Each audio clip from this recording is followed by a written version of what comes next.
scripts where he's talking about how big 2025 is going to be astrologically. But again, like me and Hope always talk about, like, time's not linear. So in a weird way, I do feel that 2025 energy is like already coming in.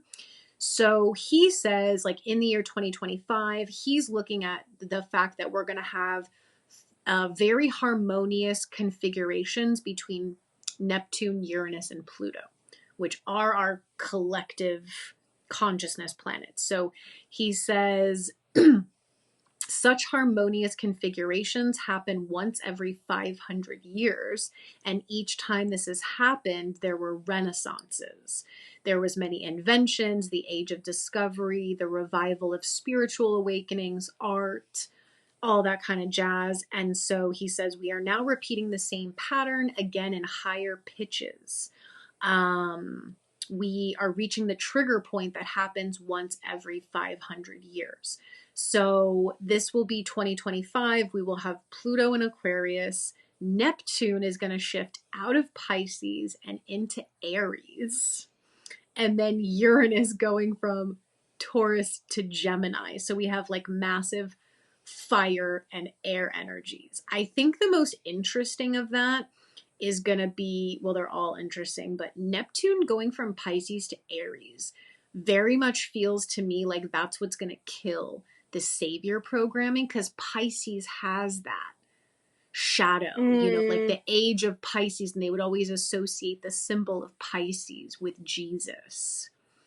So it was like savior programming, whereas Neptune and Aries is like, you are God with God, and you have to be that. So that's interesting. And then he also did mention that I just want to add this little point in, because I think it's interesting to what you're talking about, because we're talking about religion. So I just got pinged to look up, because we were talking about, like, you know, humanity's not ready for these things, like what Coper's saying, and why the galactics won't intervene. So I was just curious, like, what % of the world follows a major religion? Ooh. And I found this website that says, like, as of now, like 85% of the world follows a major religion. Just want to put that out there as to why people wonder why things, like you were saying, people don't want the truth. That's why they haven't, you know, things haven't shifted yet. And to see that, like, I was like, what are we working against? You know what I mean? Like, spiritual people, all that. 85% of the world follows a major religion. All of those religions are patriarchal. Right. There's not a single religion out there that even remotely talks about the mother. Exactly. That's a lot of people. And again, this is why people wonder why things haven't happened, like he's talking about, and what you were just sharing, and like how we need to get out of this savior complex with like Neptune. Like, this is why. Remember, like, you called it last year though, and said the religious programming is going to have to be the first thing to die, pretty much.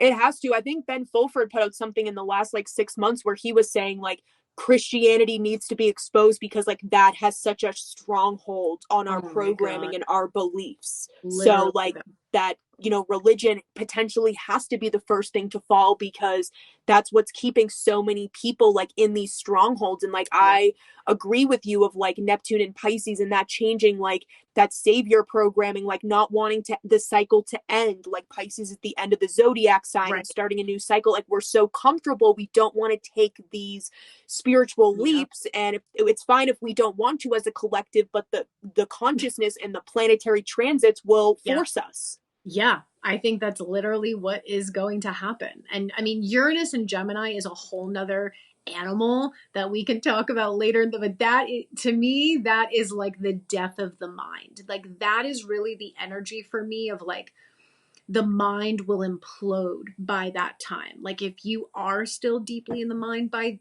that point, that's when we're going to see like actual implosions mentally. I feel that. But he does also mention that the Uranus conjunction with Sedna. That was a good one. I knew you'd like that one. That one was really interesting. So he was like saying how this happens every 20,000 years is a Uranus conjunction with Sedna. Or sorry, let me see. Yes, power every 20,000 years. And this will happen next year. And he said this will be the most explosive configuration that could trigger first contact. Interesting, because he says that they're also, so Sedna and Uranus will conjunct, and they will also be making conjunctions to the Pleiades system.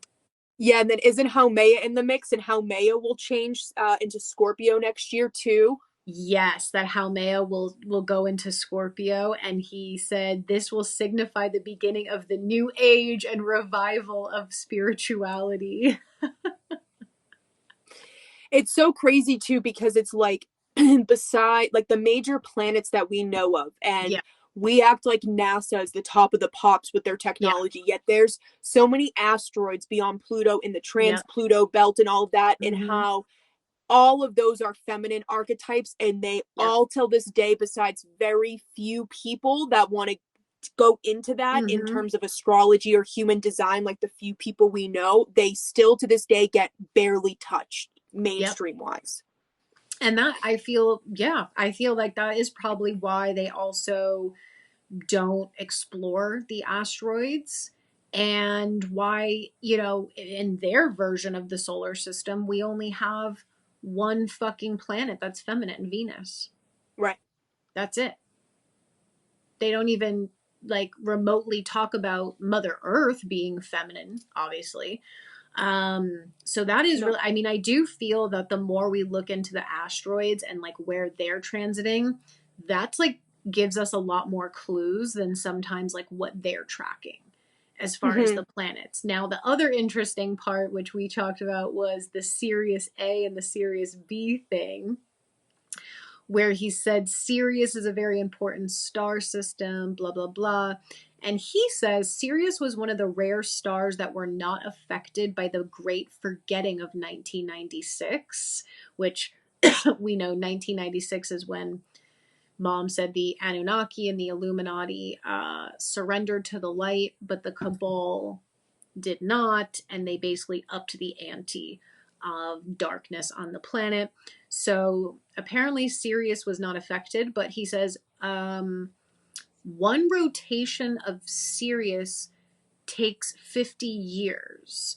And when they reach a max separation between Sirius A and Sirius B, they can channel the maximum amount of light throughout the galaxy. So the next maximum distance between the two will be 2025, in the same position that it was in 1975 when a very powerful stargate opened, and this awakened the New Age movement. You just can't make that shit up. I know it's it's really crazy. And then like I fall